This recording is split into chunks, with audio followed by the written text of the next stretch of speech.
This is part 2 of a 3-part commentary on Jesus, women, and the Catholic Church. The answers to how these wounds can be healed will come from playing into the historical thrust of the Church, that seeks a significant role in the many cultures where it operates. What is needed now is a Church that will initiate and lead a seismic change in the mind and heart of contemporary culture that perceives females as subservient playthings. This allows men to promote and indulge the sexual exploitation of young girls, women, and children, profits from some of which support lavish lifestyles for the perpetrators. From my long professional experience, I can attest that far from being willing purveyors of sex, many of these women and girls are caught in this iniquitous web by their need for money to survive. Changing and challenging this victimization of women should be part of the new evangelization upon which the Church is embarked. Without it, evangelization will be a hollow mumble of words, but with it would reduce the agonies of unwanted pregnancies and abortions for women all over the world. In seeking ways to accomplish this, we must ask, what would Jesus say? What would Jesus do? The answers to what Jesus would say and do are embedded throughout the Gospels. They are not only specifically directed towards women, but fundamentally relate to the very essence of his messages of how to live our lives and how to reflect his love and compassion. His management of the situation in which men were going to stone a woman to death for adultery is at the core of what his Church as successor needs to do. He called the bluff of male dominance over women by exposing them as hypocrites and the direct source and cause of that woman's dilemma. Likewise, on meeting the Samaritan woman at Jacob's well, he told her to get her husband so as he could tell them both about the water he had to give, which was the spring to eternal life. She informed him that she did not have a husband, and he said, "You're right.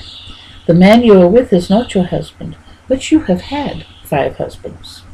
Amazed and convinced he was a prophet, she left her jug at the well and ran to the city, telling everyone there about him, saying, "He told me everything about myself." And as a consequence, many Samaritans followed him. In other words, he evangelized a city thanks to his absence of criticism and his words of compassion for a woman whose lifestyle put her in a position of societal contempt.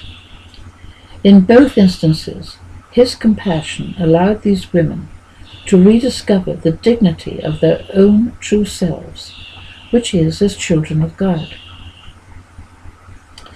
The negative attitude of the Church towards women who use contraception, declaring it to be a sin, is further evidence of the male priestly urge to control them.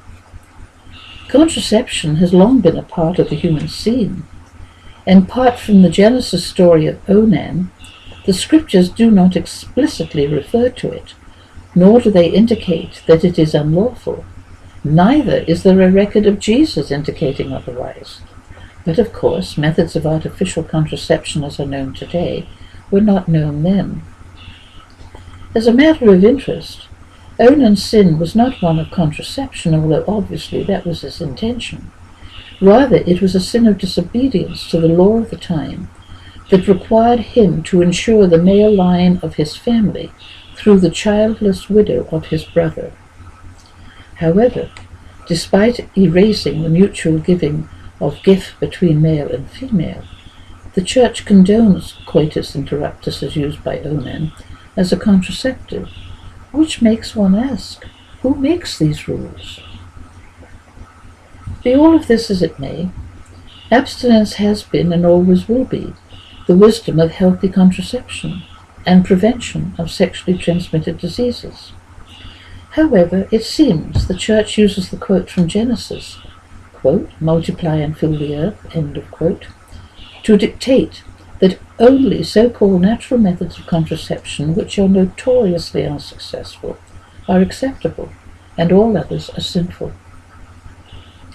During the time described in Genesis, the earth was sparsely populated, but since then it has been filled, and science informs us the earth may now be overpopulated to the point where it may no longer be able to sustain life in the foreseeable future. Water is already becoming scarce worldwide. If this is correct, then surely reason and concern for the future demands that we no longer inflict the pain and destruction of this fullness on Mother Earth and her inhabitants, whom she sustains. If we fail to do this, wouldn't this be a sin against humanity, greater by far than the judicious use of contraception? This question prompts another. Is this drama of male-instituted regulation of female sexual behavior, which probably began as a means of increasing the Catholic population, moving towards a repeat of the Galileo fiasco? Pope John Paul II apologized for this commission of ignorance and error on the part of the Vatican several centuries after the event. But this lesson seems to be lost on the contemporary hierarchy of the Church, at an even more human and divine level. Also, one cannot escape noting that the emphasis on controlling women and their sexual activity emanates from an all-male institution clothed in the priesthood, which cohabits with sexual scandals perpetrated by them. However, from all of the above, it seems that contraception, like celibacy, is a discipline of the Church, rather than a scriptural or divine mandate, and therefore it is subject to discussion and change, a situation that demands immediate and open-minded clarification. It should be remembered that underpinning any and all remediation that the Church may undertake is the authority for its moral and existential functions, which derives directly and only from the life and messages of Jesus. Therefore, solutions to be authentic must flow from putting Jesus at their heart and center, which means putting Jesus and his messages at the heart and center of the Church itself. This is the end of part 2 of this commentary, and part 3 follows.